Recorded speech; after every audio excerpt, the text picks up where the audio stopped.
Mwase mutyenno mikwano gyange mwebale kwekumira ku President Media TV gwatandaba ku subscribinga nkusabye natera o subscribinge tusobole okutusaka mawulire gaffe agaba gakagwawo nga tusinzira hano ku President Media TV. Mwanatu gwatandaba kulabika nti oyina kyokola nkusabye obeeko kyokola wa kyotuusaako engalo osobole okulabika nti oleeta emmere ku mmeeza ne tulya. Ate munnange gwe ayina kyokola eyakedde n'obaako kyotuusaako engalo nkwebaza webale nnyo webalire ddala. Munnange gwe ali e Saudi Arabia, ali e Dubai, ali e Qatar, ali e Bahrain, yonna gy'oli gy'osinzira naawe Munnayuganda nkubuzaako webale nnyo okugyekuumirako eno President Media TV. Paul Kagame avuddeyo nategeeza nti Yoweri Kaguta Museveni saako ne Bannayuganda mwenna mulekeraawo okuyingirira mu nsonga zaabwe eri eggwanga lyabwe erimanyikiddwa nga Rwanda kubanga mugenda ne mu kisusa ennyo. Kakati abategeeza n'abagamba nti mu kiseera kino buli mbuzi ebeere ku nkondo yayo. Bino yabyogedde ng'asinziira ku mukolo ogwa mwana muwala amanyikiddwa nga Teta Gisa akwasaganya ensonga z'ebweru oba minisita w'ensonga z'ebweru ng'afumbirwa mwana mulenzi amanyikiddwa nga Marvin Manzi munnatekinologiya mu Volkswagen Mobility Solutions.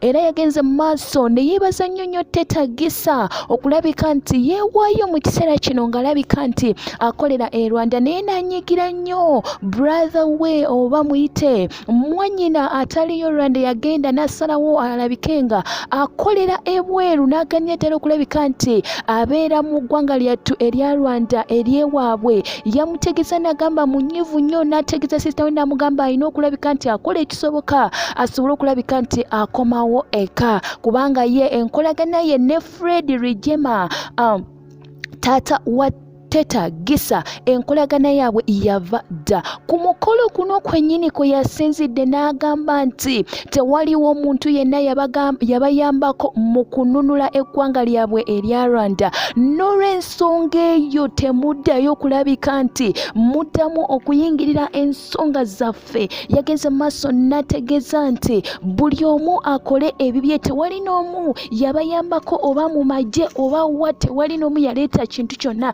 N'olw'ensonga eyo omuntu yekka alina obuvunaanyizibwa ye Katonda eyatonda eggulu n'ensi yekka naye tewaliwo omuntu yenna alina buyinza ku bulamu bw'Abannarwanda, tewaliwo n'omu, buli omu abeere ku bibye.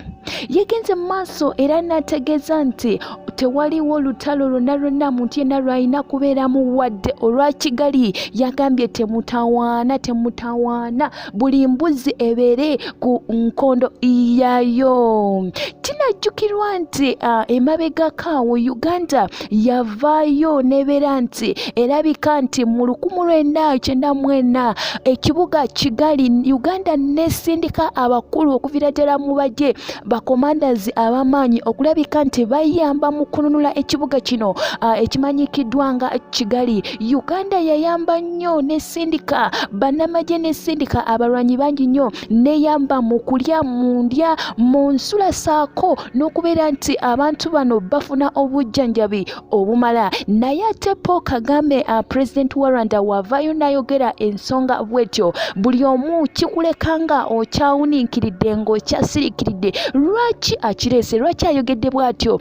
Omwana atu ojja kuba nga oddamu ekibuuzo ekyo ng'okomentinga lwaki Kagame agenze maaso okulabika nti ayogera bw'atyo nti ffe tewaliwo n'omu yatuyambako. Ng'ate Uganda kinajjukira nti mu 1994 ebadde nnyo mu affairs za Rwanda ng'eziyamba nnyo si wokka naye ebadde so supportive in terms of nga wenkugambye amagye mu kulya na buli kimu nga wenkinyonyodde waggulu awo. Ekyo ekibuuzo nkikulekedde kiddemu ng'okomentinga obeeko ensonga gy'oteesa, abaako engeri gy'oyogera kubanga naawe oli Munnayuganda kino eno ensonga ekukwatako. Nja kuba nkomawo mu bwangu nnyo ddala kamala osooka okufuna wano ku Twendo Tw'Amazzi. Osobola okugenda n'ovisitingako ku website yaffe emanyikiddwa nga progenmedia.com gy'ogenda okusanga amawulire aga entertainment saako nago aga sports.